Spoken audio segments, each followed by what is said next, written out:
Hello everyone, welcome back to the Harsha DSC classes. ఈరోజు మనం ఈ వీడియోలో తెలుగుకి సంబంధించినటువంటి బిట్స్ అయితే చూద్దామండి.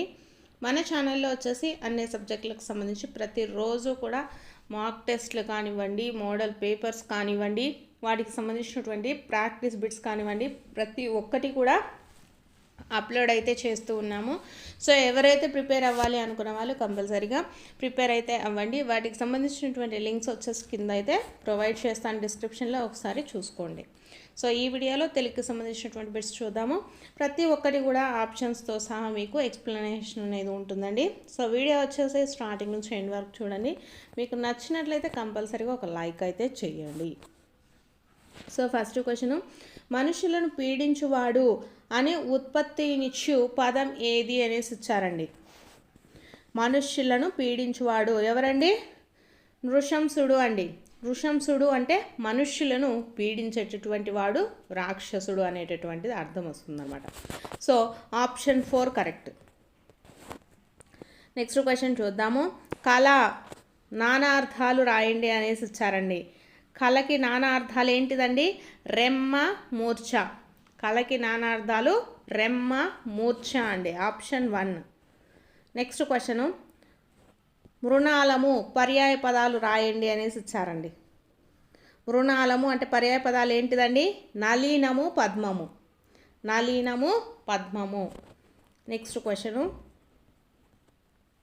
సో వీటికి అర్థాలకు వీటికి ఎటువంటి ఎక్స్ప్లెనేషన్ ఏముంటుందండి? సో అర్థం అనేది మనకు డైరెక్ట్గా ఉంటుంది, నానార్థాలు కూడా డైరెక్ట్గా ఉంటాయి కాబట్టి. So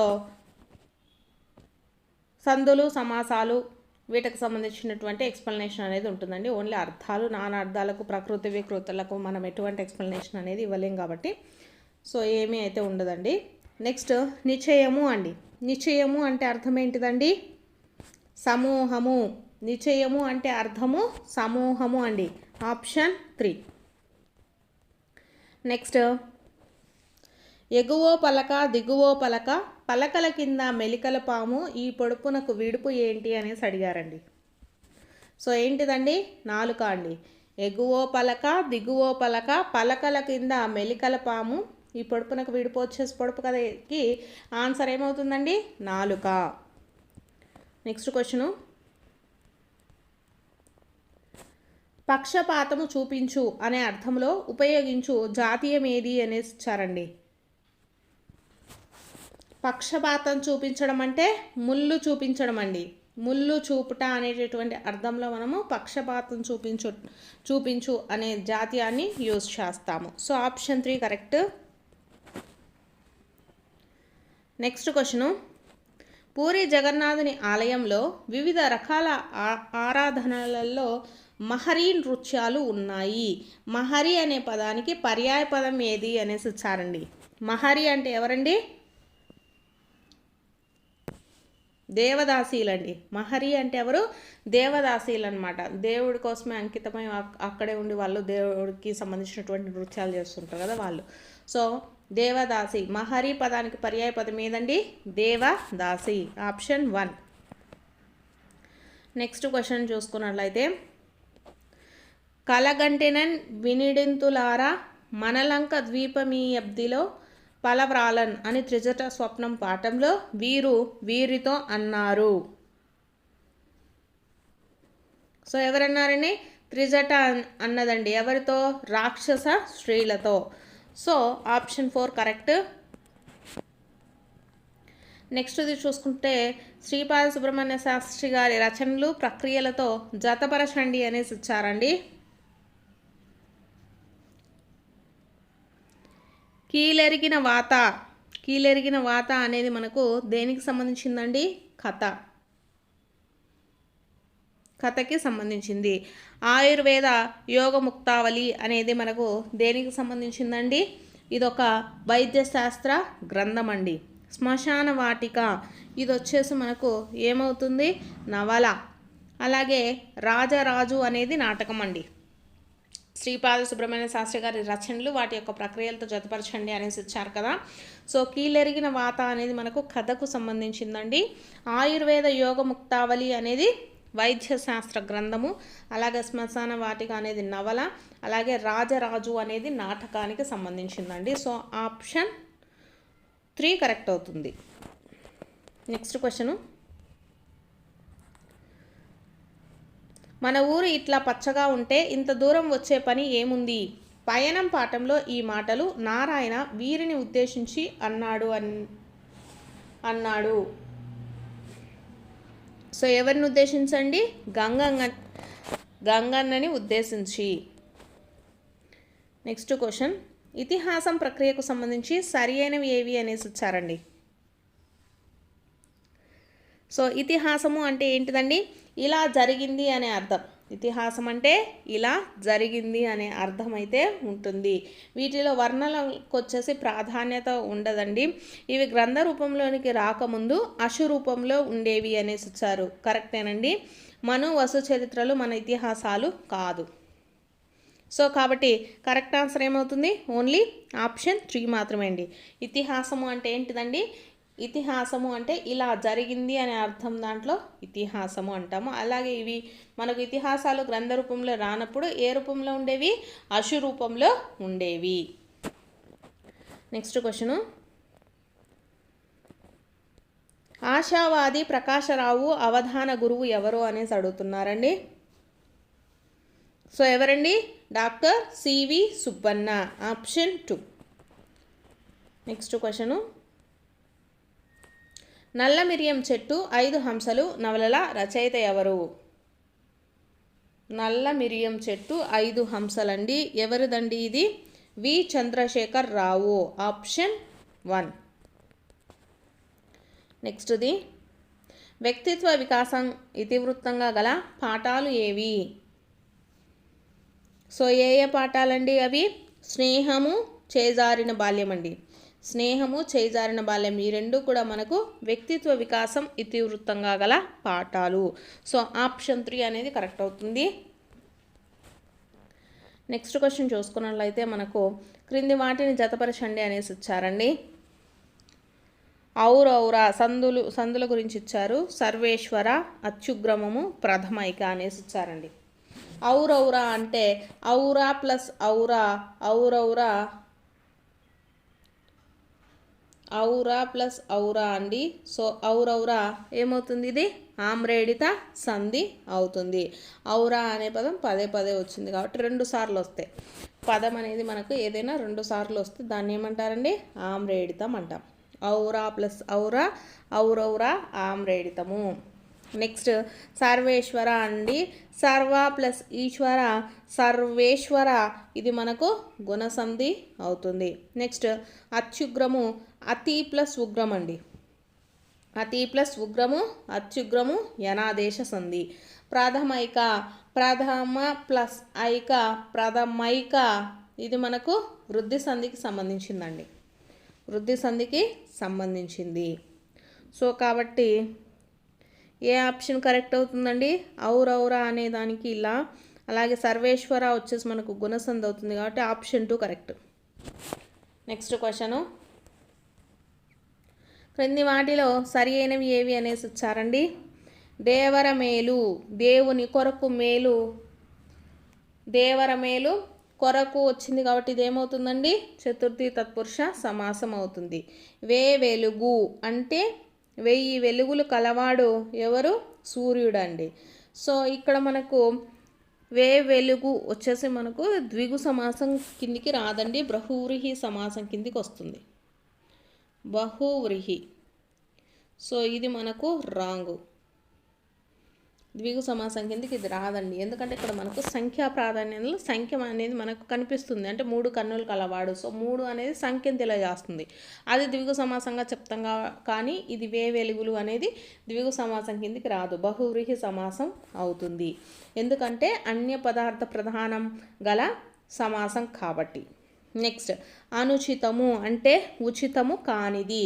so ఇదేమవుతుంది? మనకు నన్ తత్పురుష సమాసమే అవుతుంది. నెక్స్ట్ దిగంతములు అంటే దిక్కుల యొక్క అంతములు. సో యొక్క అంటే ఏమవుతుందండి? మనకు షష్ఠీ తత్పురుషం అవుతుంది. యొక్క వస్తే షష్ఠి అవుతుంది. ఇక్కడ సప్తమి ఇచ్చారు కాబట్టి ఇది కూడా రాంగ్. సో ఇచ్చినటువంటి ఆప్షన్స్ని బట్టి కరెక్ట్ వచ్చేసి మనకు ఓన్లీ ఆ అండ్ ఈనేనండి. దేవర మేలు అంటే దేవుని కొరకు మేలు అండి, చతుర్థి తత్పురుష సమాసం. వెలుగులు అంటే 1000 వెలుగులు కలవాడు, బహువ్రీహి సమాసం వస్తుంది. అనుచితము ఉచితం కానిది, సో నంతత్పురుష సమాసం అవుతుంది. దిగంతములు అంటే దిక్కుల యొక్క అంతములు అండి, యొక్క వచ్చింది కాబట్టి మనకి ఏమవుతుంది, షష్ఠి తత్పురుష సమాసం అవుతుందండి, సప్తమి అవదు. సో కాబట్టి ఆప్షన్ 1 అనేది కరెక్ట్. నెక్స్ట్ క్వశ్చన్, ఆదేశ సరళములకు ముందున్న ధృతమునకు బిందు సంశ్లేషములు విభాషగానగు అనేసి వస్తుంది. సో ఆప్షన్ 2 కరెక్ట్ అవుతుందండి. సో ఇది దేనికి సంబంధించింది, ధృత ప్రాకృతిక సంధికి సంబంధించిందండి. ధృత ప్రాకృతిక సంధి సూత్రం అన్నమాట. ఆదేశ సరళములకు ముందున్న ధృతమునకు మనకు బిందు సంశ్లేషములు విభాషగానగు అంటే మనకు ధృతానికి ఏమేమి వస్తాయండి, అర్ధ బిందువు కానీ పూర్ణ బిందువు కానీ సంశ్లేష రూపాలు కానీ మాత్రమే వస్తాయండి. బిందువు అంటే 0 కానీ అర్ధ బిందువు కానీ ఇవన్నీ కూడా మనకు సంశ్లేషములు విశేషముగా దేంట్లో వస్తాయి, ధృత ప్రాకృతిక సంధి కిందికి మాత్రమే వస్తాయండి. ధృత ప్రాకృతిక సంధికి ఆదేశ సరళములకు ముందున్న ధృతమునకు బిందు సంశ్లేషములు విభాషగానను అనేది మనకు ధృత ప్రాకృతిక సంధి సూత్రము, గుర్తుపెట్టుకోండి. నెక్స్ట్, తనను క్షమించమని రాజు తన మిత్రుడితో అన్నాడు అనేసి ఇచ్చారు. ఈ వాక్యానికి ప్రత్యక్షానుకృతి రాయండి అనేసి ఇచ్చారండి. ప్రత్యక్షానుకృతి అంటే మనకు ఇండైరెక్ట్ స్పీచ్లో ఇచ్చారు. సో ప్రత్యక్షంగా రాయమన్నప్పుడు తనను అనేది మనకు ఎలా మారుతుందండి, నన్నుగా మారుతుంది. సో ఎలా ఉంటుంది, నన్ను క్షమించమని రాజు తన మిత్రుడితో అన్నాడు అనేదిగా మాత్రమే మారుతుంది. సో ప్రత్యక్ష వాక్యంలోకి మార్చేటప్పుడు మనకు తను అనేది ఎలా మారుతుందండి, నన్నుగా మారుతుంది. మిగిలినది సేమ్ యాజ్ ఇట్ ఈస్గా ఉంటుంది, ఎటువంటి చేంజెస్ ఉండదు. సో కాబట్టి దీనికి ఏమవుతుంది, నన్ను క్షమించమని రాజు తన మిత్రుడితో అన్నాడు, ఆప్షన్ 4. నెక్స్ట్ క్వశ్చన్ చూసుకున్నట్లయితే, క్రింది వానిలో చేకానుప్రాసాలంకారం గల వాక్యం రాయండి అనేసి ఇచ్చారండి. సో చేకానుప్రాస అలంకారం అంటే ఏంటిదంటే, హల్లుల జంట అర్ధభేదంతో మనకు వ్యవధానం లేకుండా రావటాన్ని చేకానుప్రాస అలంకారం అంటాం. అంటే ఇప్పుడు వచ్చినటువంటి జంట ఎలా ఉండాలండి, మనకు అర్ధభేదంతో వెంటనే రావాలి. సో ఇక్కడ చూసుకున్నట్లయితే మనకు ఫస్ట్ నగర మోగింది నయాగర దుమికింది. సో ఇందులో హల్లుల జంట వెంటనే రాలేదు కాబట్టి ఇది మనకు చేకానుప్రాసం అయితే అవ్వదండి. సో ఇది మనకు అంశానుప్రాసం అవుతుంది. నెక్స్ట్, కమలాక్షములు నర్చించు కరములు.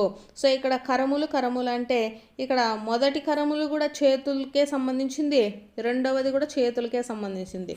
సో ఇక్కడ మనకు అర్ధభేదం అనేది ఏమీ లేదండి. కాబట్టి ఇదేమవుతుంది, మనకు లాటానుప్రాస అలంకారం అవుతుంది. నిప్పులో పడితే కాలు కాలుతుంది అనేసి ఇచ్చారండి. సో ఫస్ట్ది చూసుకుంటే ఈ కాలు అంటే మనకు మన శరీర భాగంలో ఉండేటటువంటి కాలు. ఇక్కడ కాలుతుంది అంటే మనకు చెయ్యి కాలడం అంటే బర్న్ అవ్వటం అనేసి అర్థం వస్తుంది. సో ఈ కాలుకు మనకు ఏముందండి, 2 హల్లుల జంట పక్కనే వచ్చింది, కానీ అర్ధభేదం ఉంది మధ్యలో, అలాగే వెంటనే కూడా వచ్చింది. సో కాబట్టి కరెక్ట్ది ఏమవుతుందండి, ఆప్షన్ 3 అవుతుందండి. నిప్పులో పడితే కాలు కాలుతుంది అనేది మనకు చేకానుప్రాస అలంకారం అవుతుంది.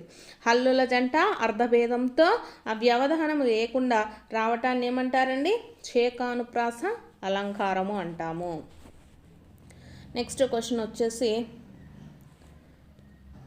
దంతంబుల్ పడినప్పుడే తనునం ధారుడి ఉన్నప్పుడే పై పద్యం ఆధారంగా సత్యాలు ఏవి అనేసి వచ్చారండి. సో ఇది మనకు టెస్ట్ చేసినట్లయితే, అంటే మనకు గురువు లఘువులు గుర్తించినట్లయితే ఇది మనకు ఏ పద్యం అవుతుందండి, శార్దూల పద్యపాదం అవుతుంది. సో పై పద్యంలో ఆద్యంత అక్షరాలు గురువులు అనేసి ఇచ్చారండి. సో ఫస్ట్ది ఏమవుతుందండి, దమ్ అవుతుంది. సో ఇది గురువు కిందికి వస్తుంది. అలాగే యున్నప్పు డే, డే అనేది కూడా మనకు గురువు కిందికే వస్తుంది. సో పై పాదంలో ఆద్యాంత అక్షరాలు గురువులు అనేసి ఇచ్చారు. సో ఇది కూడా మనకు కరెక్టే. నెక్స్ట్ దమ్ నమ్ అక్షరాలకు ఎతు చెల్లుతుంది అనేసి ఇచ్చారండి. ఇక్కడ చూసుకున్నట్లయితే శార్తుల పద్య భాగం కాబట్టి మనకు 13వ అక్షరానికి యతి అనేది చెల్లుతుంది, మీ అందరికీ తెలిసిందే. సో ఇక్కడ 13వ అక్షరం ఏమవుతుందండి, దారు అవుతుంది. నమ్ అనేది అవ్వదు. సో కాబట్టి యతి అనేది చెల్లదు. నెక్స్ట్ ఈ పద్యపాదం చివర ఏకాక్షర గణం ఉంటుంది అనేసి ఇచ్చారు. మనకు శార్దూల పద్యానికి చూసుకున్నట్లయితే ఉండే గణాలు ఏంటిదండి, మస జస తతక. సో గణం, సో ఫస్ట్ది ఏంటిది, గణం అనేది ఉంటుందండి. సో ఇది మనకు ఏకాక్షర గణమే కాబట్టి ఇది కూడా కరెక్టే అవుతుంది. సో కానిది వచ్చేసి ఇది ఒక్కటేనండి. సో ఈ 3 కూడా కరెక్టే అవుతాయి. నెక్స్ట్ క్వశ్చన్ చూద్దాము. నేను దానికి భూదాన యజ్ఞం అనే పేరు పెట్టాను. ఈ వాక్యానికి సరిపోయే కర్మని వాక్యం రాయండి అనేసి ఇచ్చారండి. సో కర్మని వాక్యంలో మనకు చూసుకున్నట్లయితే ఏముంటాయండి, కర్తకు తృతీయ విభక్తి ప్రత్యయమైనటువంటి చేత అనేది ఉంటుంది.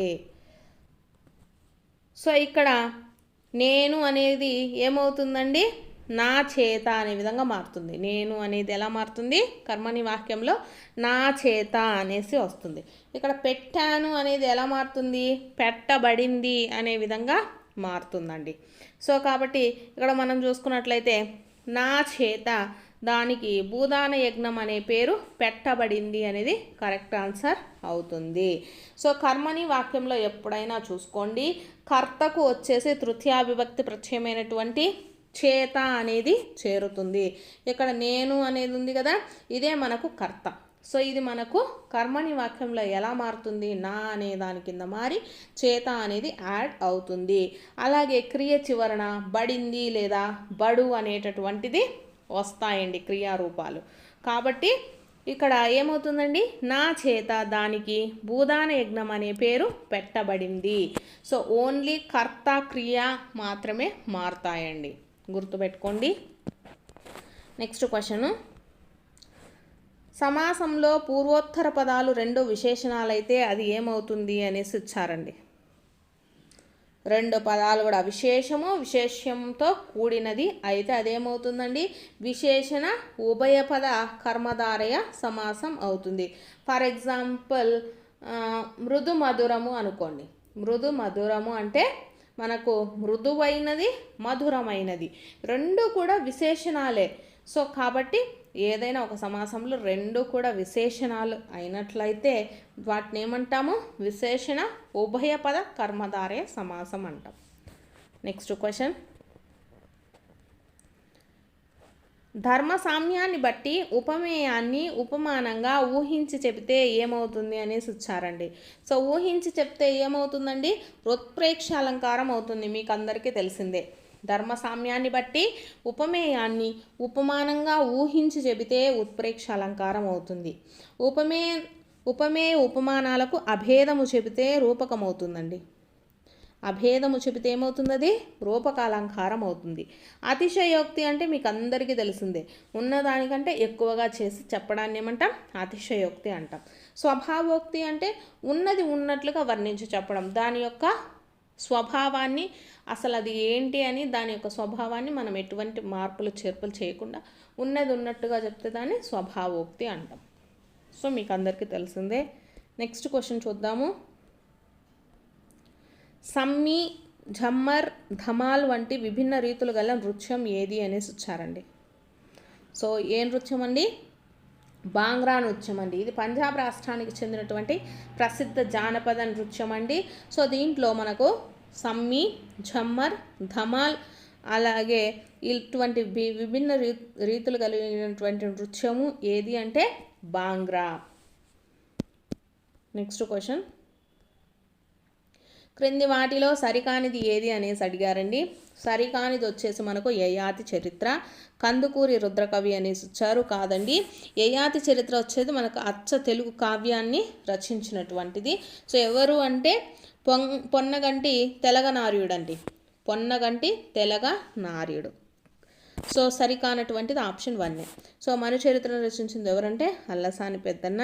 వృషాధిపక శతకం అంటే పాల్కురికి సోమనాథుడు. మార్కండేయ పురాణం ఎవరు రచించారంటే మారణ. ఇవన్నీ కూడా కరెక్టే. మనకు కరెక్ట్ కానిది ఇదండి యయాతి చరిత్ర. సో దీన్ని రచించింది ఎవరు? పొన్నగంటి తెలగనార్యుడు. నెక్స్ట్ దండి, వర్గయుక్కు, స్థిరము, ఓష్ఠ్యము ఏది అనేసి ఇచ్చారు. కింద ఇచ్చినటువంటి వాటిల్లో ఏదండి? భా వచ్చేసి మనకు వర్గయుక్కు అవుతుంది, స్థిరం అవుతుంది, ఓష్ఠ్యం అవుతుంది. ఎందుకు అంటే వర్గయుక్కులు అండి. వర్గయుక్కులను ఏమంటారండి? మహాప్రాణులు అని కూడా అంటాం. వర్గయుక్కులను ఏమంటాము? మహాప్రాణులు అనేసి కూడా అంటామండి. ఈ వర్గయుక్కులు అంటే మనకు ఒత్తులతో కూడినటువంటి అక్షరాలండి. ఒత్తులు అంటే ఒత్తు ఖ, ఒత్తు ఛ, ఇలా ఖ, ఘ, ఛ, జ, థ, ఫ, బ ఇలా ఒత్తులతో ఉన్నటువంటి అన్నిటిని కూడా మనము వర్గయుక్కులు అంటాము లేదా మహాప్రాణులు అంటాం. సో దీంట్లో మనకు భ అనేది ఉంది. నెక్స్ట్ స్థిరము అండి. స్థిరము అంటే ఏంటిదండి? కచట తపలను పరుషాలు అంటారు. అలాగే గజడ దబలను సరళాలు అంటారు. మీకు అందరికీ తెలిసిందే. కచట తపలు, గజడ దబలను మనము పరుషాలు, సరళాలు అంటాం. ఇవి కాకుండా మిగిలినటువంటి హల్లులన్నిటిని ఏమంటామండి? మనము స్థిరములు అంటాం. సో దాంట్లో మనకు ఒత్తుభా ఉంది. ఒత్తుభా అనేది మనకు పరుషాలల్లో లేదు, అలాగే సరళాలలో లేదు. సో దేంట్లో ఉంది? స్థిరములలోనే ఉంటుంది. సో కాబట్టి ఇది మనకు స్థిరమవుతుంది. నెక్స్ట్ ఓష్ఠ్యము అనేసి ఇచ్చారండి. ఓష్ఠ్యము అంటే ఏంటిదండి? పెదాల సహాయంతో పలికే అక్షరాలను ఓష్ఠ్యములు అంటారు. సో ఓష్ఠ్యములలో ఏముంటాయండి మనకు? ప, ఫ, అలాగే భ, బ, మ ఇవన్నిటిని ఓష్ఠ్యములు అంటారు. వీటిని ఏమంటారండి? ఓష్ఠ్యములు అంటారు. వీటిల్లో కూడా మనకు బా అనేది ఉంది కదా. సో కాబట్టి ఒత్తు భా అనేది ఓష్ఠ్యము అవుతుంది, స్థిరము అవుతుంది, వర్గయుక్కు కూడా అవుతుంది. సో ఇవి వచ్చేసి మనకు తెలుగుకి సంబంధించినటువంటి బిట్స్ అండి. మీకు కనుక వీడియో నచ్చితే తప్పకుండా ఒక లైక్ అయితే చేయండి.